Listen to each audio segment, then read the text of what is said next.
Ok. Vamos lá. Coube a mim falar um pouco sobre a importância do trabalho em rede, né?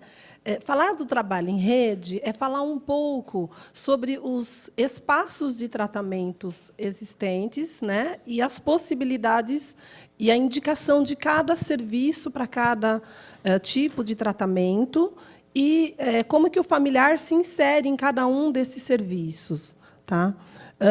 Como já foi dito aqui, né, a dependência química é uma doença crônica e multifatorial, cuja prevenção e o tratamento exige diversas estratégias e modelos para que possa se atingir um bom prognóstico. Por isso, em cada etapa, né, o SUS, o Sistema Único de Saúde, ele preconiza a ideia de integralidade do sujeito, ou seja, que o atendimento deve ser de forma global. O que a gente vai falar um pouco aqui é o modelo que vem do Ministério da Saúde, incluindo algumas iniciativas não governamentais aí que também estão atuando na rede. Cada estágio da doença exige uma abordagem específica e um ambiente apropriado para possibilitar a aderência do paciente ao tratamento.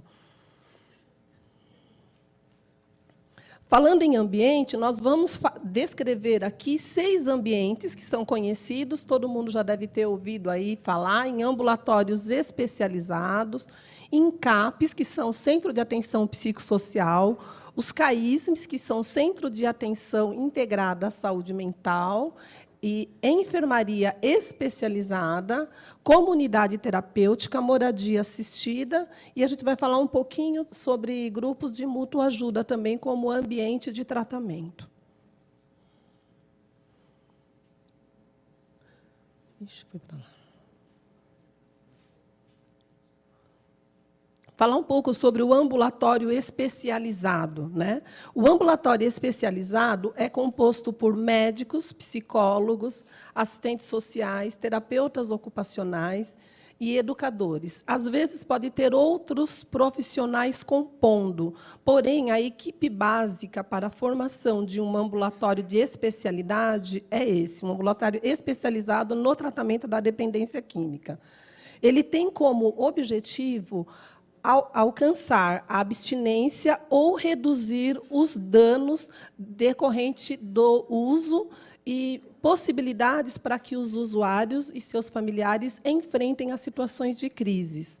Esse tipo de serviço ele é indicado quando o paciente tem condições de cumprir agendamento de consultas, né? Ele vai com um agendamento prévio. Portanto, essa é a primeira condição. Às vezes, o paciente não consegue cumprir a agenda, não consegue ir às consultas no dia combinado com os profissionais. Às vezes, a família tem alguma dificuldade. Então, este serviço ele adere melhor o paciente que tiver condições de suportar a questão do agendamento. É indicado para situações mais pontuais, pacientes que estão em uma condição mais pontual, que esteja preservado, o vínculo familiar esteja preservado, que ele tenha um pouco mais de suporte nesse tratamento por parte dos familiares, que, às vezes, mantém um trabalho, mantém um estudo, tem uma vida social razoavelmente estável. Então, esse tipo de paciente ele consegue se beneficiar num tratamento de ambulatório especializado, onde as consultas são planejadas, e, por serem planejadas, e o tratamento é planejado, ele pode ter consulta uma vez por mês, como pode ter a cada 2 meses, pode ter uma vez por semana. Vai depender muito do momento do tratamento e da avaliação que esta equipe que vai tratar do paciente vai estar fazendo. Sempre colocando que, neste momento, a presença da família é de suma importância. Ele, inclusive, uma das indicações para o tratamento, para esse tipo de tratamento, é que a família possa acompanhar. Se o paciente não tem suporte familiar ou o suporte familiar é insuficiente, é mais difícil ele aderir a esse tipo de tratamento. Então, para pontuar para vocês qual é o papel da família nesse tipo de serviço. E, em geral, a família também recebe o acolhimento.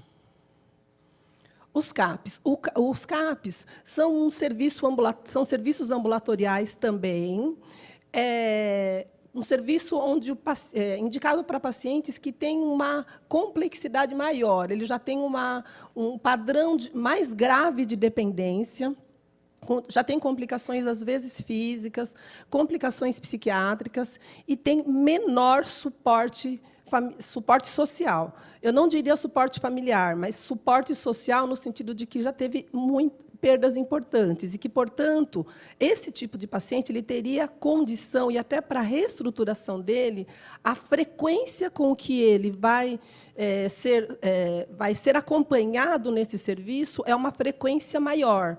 Portanto, se é um paciente que está com um vínculo de trabalho, às vezes, preservado, é mais difícil para ele aderir a essa proposta, né?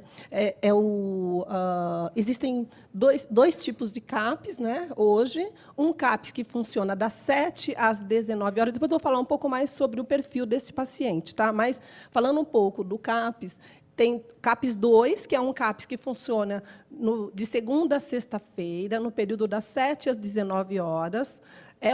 É a porta aberta. Esse é o que a gente mais escuta falar, é o que mais a gente faz encaminhamentos. São serviços gerenciados por uma equipe composto também por uma equipe multiprofissional. E, em geral, o paciente não precisa de ter agendamento e nem a família precisa ter agendamento. Se o paciente não quer fazer tratamento, mas a família precisa de suporte, precisa de ajuda, entende que pode ser recebida, ela também é acolhida, né? A proposta de tratamento como um todo inclui a participação da família, mas a família também pode ser acolhida independente do paciente para receber ajuda, para receber orientação, para, como disse a Cléo no primeiro período, ser o porta-voz, ser o primeiro, ser quem representa aquele sujeito que precisa de ajuda naquele momento, e, muitas vezes, ele não tem consciência disso. O CAPS 3 é um tipo de CAPS que tem um acolhimento, a gente chama de acolhimento integral noturno. Ele funciona também no período noturno, e ele tem a indicação, esses leitos noturnos eles são poucos, e não só porque são poucos, terapeuticamente também, a indicação é que eles sejam utilizados por média de 15 dias pelo paciente. Não é indicado que eles permaneçam ocupando esses leitos de acolhida por mais de 15 dias. Eu falo isso porque essa é uma teoria. Às vezes, acontece algum tipo de ajuste, mas a indicação e a condição terapêutica ideal é que ele ficasse, no máximo, 15 dias sendo acompanhado por esta equipe. A equipe diurna é a equipe normal do CAPS 2. A equipe noturna é composta só por uma equipe de enfermagem.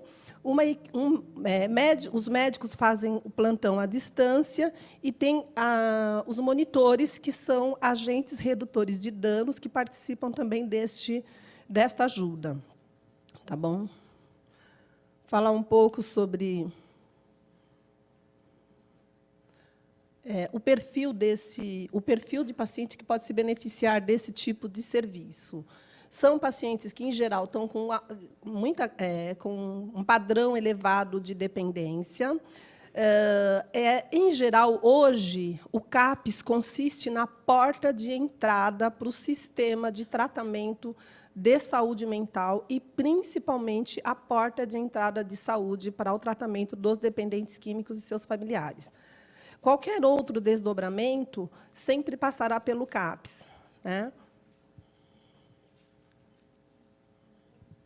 O CAISM. CAISM é um centro de atenção em saúde mental de nível terciário e é um complexo, na verdade, o CAISM trata-se de um complexo de saúde terciária. Dentro de um CAISM podem haver vários níveis de atenção. E a gente, alguns dos CAISMs hoje, eles estão, um dos CAISMs está ligado à universidade, e, em geral, eles são diferentes, oferecem propostas diferentes. A gente tem 2 CAISMs que tem, um CAISM que tem emergência psiquiátrica, e não tem lar abrigado, por exemplo. O outro tem lar abrigado, mas não tem emergência psiquiátrica. Mas, em geral, é um serviço mais complexo. É como, dentro desse próprio serviço, tivessem níveis de atenção. Quais os níveis possíveis? Nível de emergência psiquiátrica, ambulatório, hospital-dia, internação e os lares abrigados, tá? Sendo que nem todos compõem tem toda essa complexidade, né? Mas, enfim, é o que cabe dentro de um CAISM. O hospital-dia, que, em geral, está dentro dos CAISM e dentro das universidades, ele trata-se de uma proposta integral também, destinada a pacientes graves que necessitam de tratamento coordenado, né? É um paciente que se ele for para o ambulatório, ele não vai aderir porque é insuficiente. E, muitas vezes, no CAPS também, ele acaba não aderindo. É um paciente que ele precisa de um monitoramento, ele precisa de algumas diretrizes no tratamento dele, e ele precisa de uma equipe multidisciplinar para poder apoiá-lo no desenvolvimento do seu dia a dia, tá? A família cabe, e uma das questões importantes neste serviço é a questão da voluntariedade. A voluntariedade também cabe no CAPS, né? O paciente que não se voluntaria dificilmente consegue aderir, tá? O ambiente familiar. Em geral, qual é uma questão importante do hospital-dia é a questão do ambiente familiar. Às vezes, o paciente não... O ambiente familiar ele é desfavorável à recuperação, por diversas razões, né? Que eu nem vou descrever, mas que algumas... O ambiente familiar é desfavorável, o ambiente social é desfavorável, e é um serviço muito parecido com um CAPS, porém, a estrutura, a proposta de ajuda é um pouco mais pontual. Às vezes, ele pode ir no hospital-dia, permanecer pelo dia inteiro. Às vezes, ele pode ir ao hospital-dia, faz uma determinada atividade, são as atividades que estão dentro do projeto terapêutico singular dele, que é sempre elaborado a partir do momento que ele realiza a triagem, e aí, dentro desse projeto, pode caber ir 2 vezes por semana, 3 vezes por semana, ir participar só de uma atividade. O objetivo principal do hospital-dia é organizar o cotidiano do paciente. E, em geral, acompanhado pelos seus familiares, e é importante, no hospital-dia, é de extrema importância a participação da família, para que ele possa conseguir também se organizar. Tá? E uma das questões também que são tratadas, além da abstinência em si, a redução de dano e o treino de habilidades sociais comprometidas. Em geral, tem projetos de voltar a estudar, de voltar a trabalhar, projetos que poderão ajudá-lo a prevenir a sua recaída. Falar um pouco do CRATOD. O CRATOD ele é um serviço, é o Centro de Referência de Álcool, Tabaco e outras drogas, que tem como atribuição ser um polo de coordenação e implementação de políticas públicas relacionadas à promoção de saúde, relacionadas à prevenção, relacionadas a treinamento, né? É um serviço que ele tem também um CAPS funcionando dentro desse serviço. Ele tem várias competências, e uma das principais competências que difere dos outros serviços, principalmente, é a questão do treinamento, né? É um serviço que foi criado para ser polo de treinamento e para coordenar as políticas públicas de saúde e de dependência química.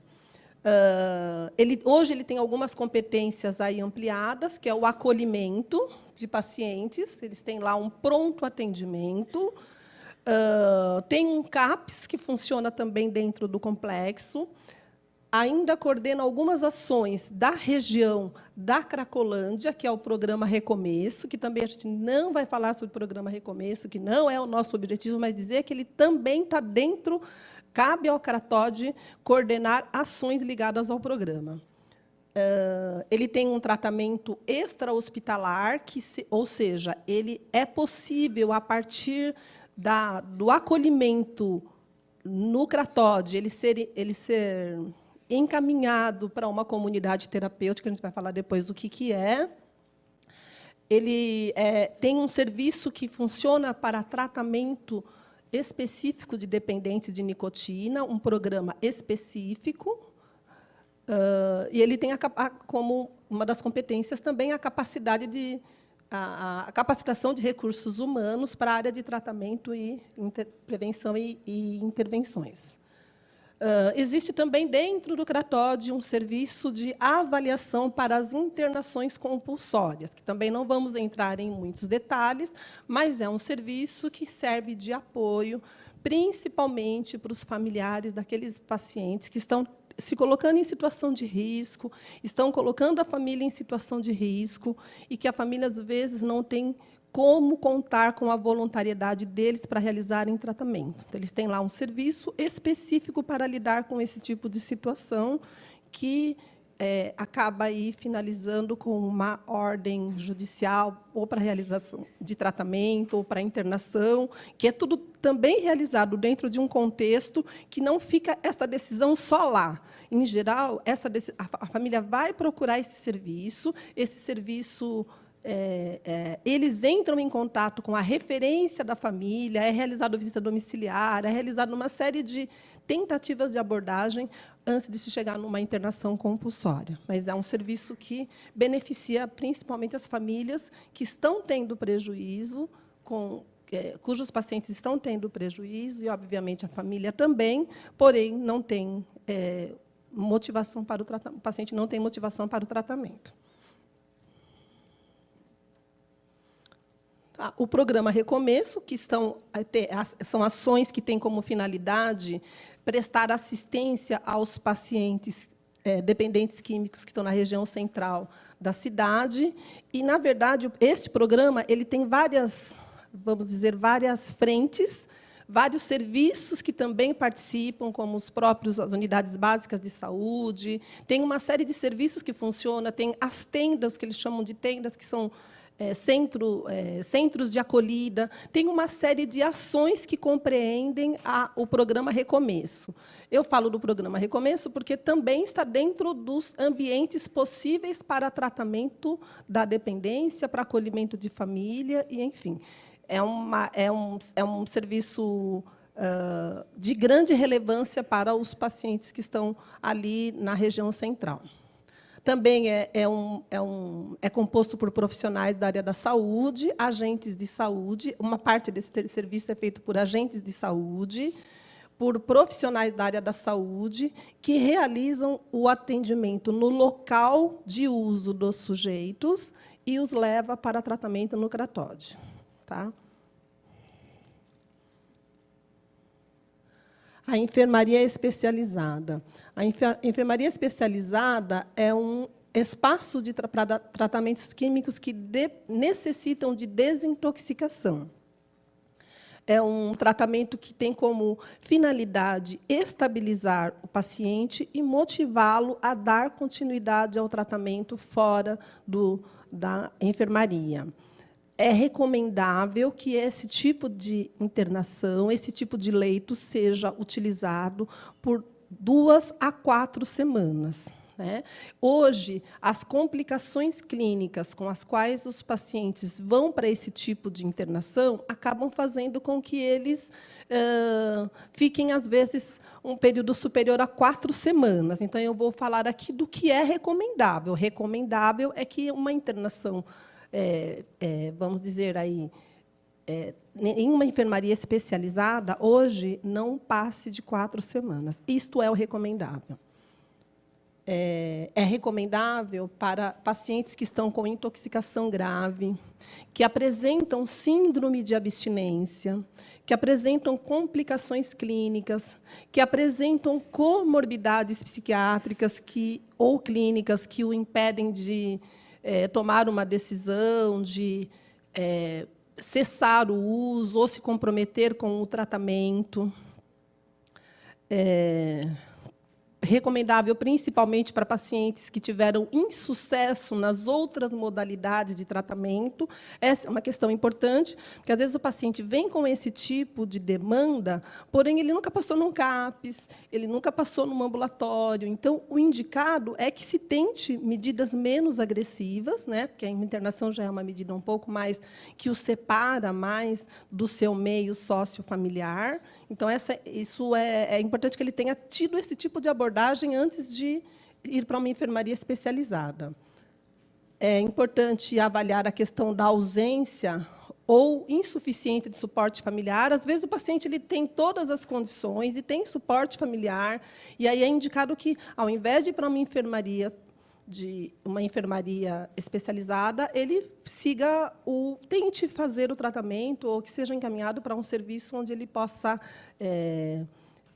ser abordado e mantendo o convívio familiar, mantendo as atividades sociais dele, mantendo o meio dele.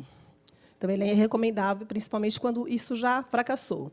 Quando há risco de suicídio, quando há risco de auto- ou heteroagressividade e quando há consumo de substância por gestante, que, para mim, não tem conversa. A gestante intoxicada, eu sinto muito, mas não tem conversa. É internação e pronto, né? Então, acho que são essas as condições e o modelo da enfermaria especializada. E, na verdade, quando a gente fala de enfermaria especializada, a gente está falando de um modelo de internação. A maior parte das famílias, elas acabam chegando nos nossos serviços buscando uma internação como uma saída, a única saída possível para a realização de tratamento. E o que a gente vai colocando são as outras possibilidades. Na hora de acolher esse paciente, é importante, junto com essa família, equacionar o que é mais adequado naquele momento e, principalmente, evitar internação desnecessária. Tá? Comunidades terapêuticas são ambientes também com internação especializada, que oferecem um tratamento mais estruturado. Eu digo mais estruturado, eu digo em tempo de continuidade do tratamento. Porque, se uma internação numa enfermaria especializada, a média de permanência é de 2 a 4 semanas, numa comunidade terapêutica, ela pode ser de 4 semanas, sempre é superior a 4 semanas, podendo ser até 9 meses, depende da proposta da comunidade, depende da condição e depende de uma série de coisas. Tá? Mas são ambientes estruturados, tem programa que visa a proteção do paciente por um tempo mais prolongado, e também existem algumas formas de abordagem. Cada comunidade terapêutica tem a sua forma de funcionar, acabam utilizando-se de diversos tipos de técnicas, né? Tem grupos de mútua ajuda baseada nos 12 passos, usam modelo psicossocial, modelo de prevenção de recaída, atendimento familiar, espiritualidade, grupos educativos, e, enfim, a comunidade terapêutica ela acaba tendo uma estrutura que oferece mais recursos para poder ajudar tanto a família quanto o paciente. Tá?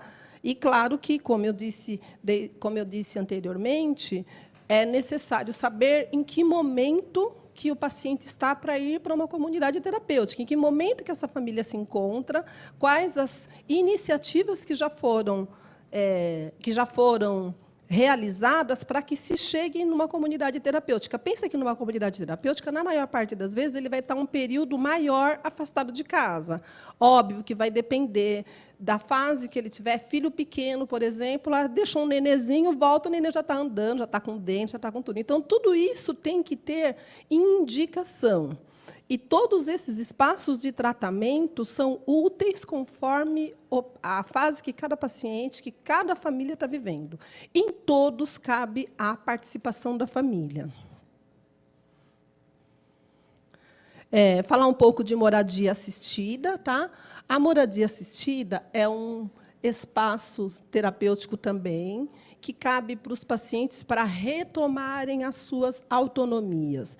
Ele é indicado também quando o ambiente familiar é desfavorável, quando o vínculo familiar já está extremamente prejudicado, a ponto dele não ter mais condições de conviver e necessitar de, pelo menos, um período maior afastado da sua casa, porém, mantendo a sua vida social. É diferente de uma internação, onde ele está lá às 24 horas. Na moradia assistida, ele permanece também por um período. É recomendável que ele permaneça por um período de, no máximo, 6 meses. E a questão da moradia assistida, ultimamente, ela tem ganhado um novo nome aí, que é a Unidade de Acolhimento Integral, que funciona 24 horas, obviamente, mas mudando um pouco o nome. Esse nome, moradia assistida, acabou dando uma impressão de moradia mesmo, com algumas conotações e algumas dificuldades na hora de mudar o paciente para uma outra fase de tratamento, mudar o equipamento, de trocar, dele, vamos dizer, ser promovido da casa, que não é uma moradia, é uma unidade de acolhimento integral. O objetivo não é que ele more para lá a vida inteira, nesse local a vida inteira, que ele permaneça pelo período médio de 6 meses, aí, essa é a ideia, para poder se reorganizar, para retomar o seu trabalho.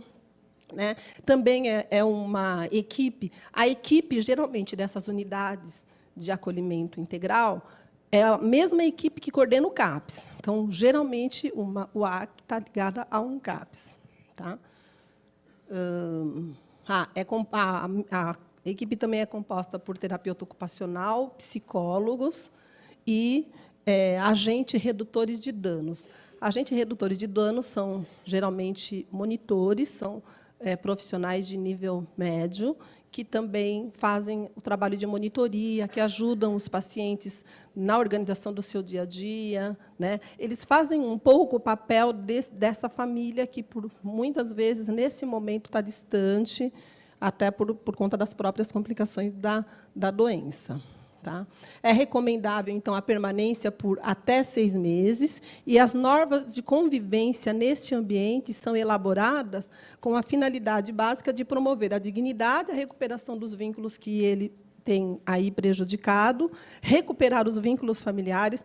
Nenhum serviço, nenhuma dessas propostas exclui a família. Em todas, a família está inclusa, e o mais importante é recuperar os vínculos familiares que estavam sendo prejudicados por conta do convívio com a doença. Quando que é indicado a moradia assistida? Ela é indicada principalmente quando há voluntariedade do paciente, quando ele tem problemas relacionados à ausência de moradia, do tipo despejo, do tipo desemprego, às vezes foi expulso do lar mesmo, por conta de todas essas complicações que a gente vem conversando desde manhã. Paciente que tem repercussões físicas e psiquiátricas decorrente do uso prolongado de substâncias psicoativas, que são as comorbidades. Né?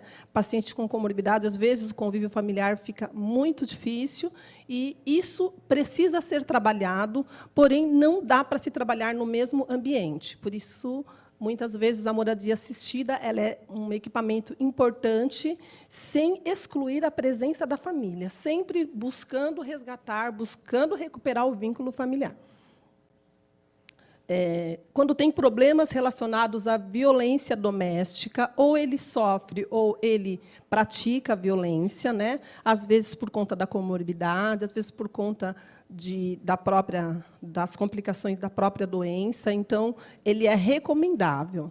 Né? Os conflitos familiares, quando os conflitos familiares são intensos, quando tem complicações legais, né? Problemas com a justiça, às vezes, lá no bairro onde ele mora, está com problema com traficante, enfim, qualquer tipo de problema onde ele precisa estar em um ambiente um pouco mais protegido. A questão do próprio desemprego.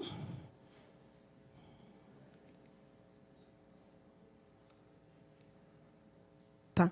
e falar um pouco sobre um outro espaço de tratamento, né, pensando em ambiente, que são os grupos de autoajuda.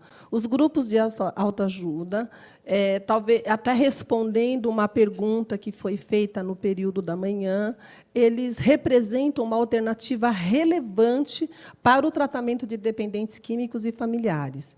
Trata-se de uma alternativa que não é realizada apenas por profissionais, pode até ser, mas não é isso o mais importante. E o foco profissional não é o mais importante. O mais importante é que ele se baseia na ajuda mútua. As pessoas se reúnem em um determinado local, em dias específicos, para partilharem experiências e se apoiarem na busca de uma recuperação. O intuito é manter-se abstinentes, e existem várias entidades, acho que Roberto até falou de algumas que estão aqui representadas, né? Algumas iniciativas das quais só o paciente participa, e outras que são indicadas para os familiares participarem, né, que são Amor Exigente, Naranon, grupos destinados ao apoio de familiares. O interessante é que todos esses espaços, quando bem utilizados, eles podem trazer grande benefício para as famílias e para os pacientes. Todos esses espaços eles podem... e ninguém tem o total saber, ninguém... todos podem... É uma coisa... essa questão do tratamento, tanto da família quanto do paciente, é uma coisa que vem se construindo, e algumas pessoas, apenas frequentando grupos de mútua ajuda, conseguem uma aderência, conseguem obter aí uma abstinência, e é apenas o suficiente. Familiares também, né? Nós, terapeutas familiares, nós que trabalhamos na área da saúde, sabemos que não é só com esse tipo de iniciativa que as pessoas podem estar bem. Elas podem estar bem frequentando um Amor Exigente, frequentando um grupo de alcoólicos anônimos, mas o mais importante é que a família se aproprie e que também se submeta a um tratamento. Todos esses espaços estão abertos também para os familiares, né? E essa é de extrema importância. E aqui eu tenho uma bibliografia, e eu queria comentar um pouco sobre... falando da importância da família, né, participar do tratamento. Eu tenho pouco tempo. É outro slide? É o outro. Eu tenho mais 10 minutinhos, mas vou passar meio rapidamente. Uma das experiências, né, acerca do trabalho com família, falando um pouco sobre a importância disso também. Os resultados, tá? Então, na verdade, esse trabalho ele descreve a contribuição da abordagem familiar sistêmica aos familiares de dependentes no serviço, né? Como nós já comentamos aqui, é uma orientação do Ministério da Saúde que os familiares sejam incluídos no tratamento da dependência química. Nesse sentido, nesse serviço, as famílias são também envolvidas, né? Esse é apenas um modelo, mas eu sei que tem muitos outros, e tem muitos outros exemplos. Eu vou dar aqui um exemplo em um modelo cujas famílias foram envolvidas no tratamento com o objetivo de redefinir o sintoma da doença, que um pouco do que nós falávamos de manhã, do que foi dito aqui de manhã, a importância de redefinir o sintoma. O paciente ele é apenas um porta-voz do sintoma de uma família, né? Então, quando essas famílias são chamadas para o tratamento, a ideia é redefinir esse sintoma, resgatar a mútua responsabilidade de que cada um tem pelo funcionamento da família, né? E, principalmente, contar com essas famílias para ampliar a rede de ajuda posterior à alta do paciente ou posterior à saída do paciente de dentro de qualquer serviço, tá? Foi feita uma retrospectiva nos prontuários de um determinado período de tratamento, Havia, nesse serviço, 162 pacientes do sexo masculino, 29 do sexo feminino.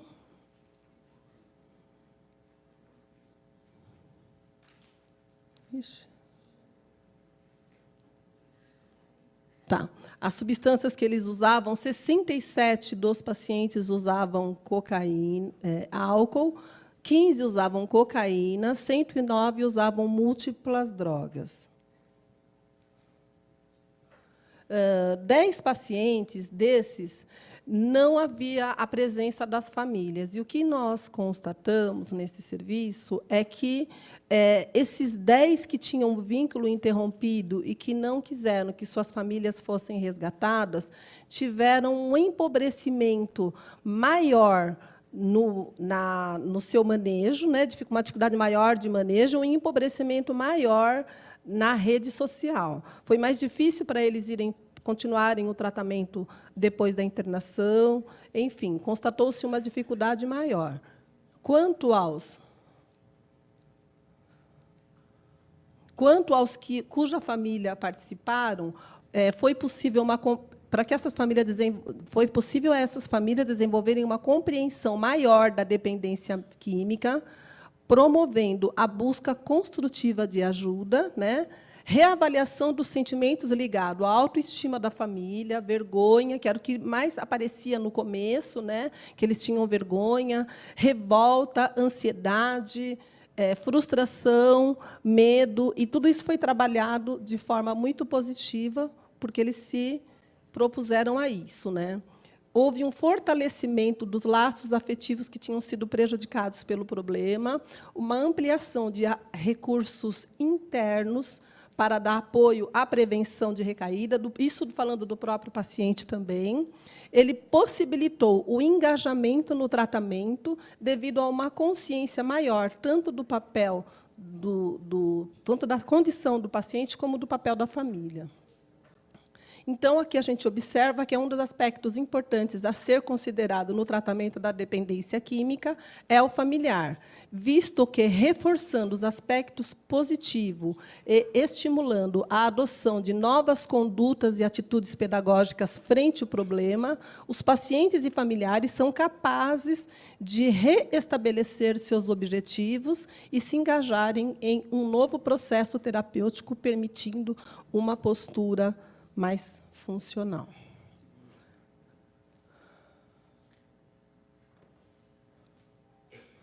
E eu termino também com uma fala do professor Sérgio Seibel, que diz que, no decorrer do processo terapêutico, a demanda vai assumindo mais do que novas formas, novas qualidades, e, como consequência,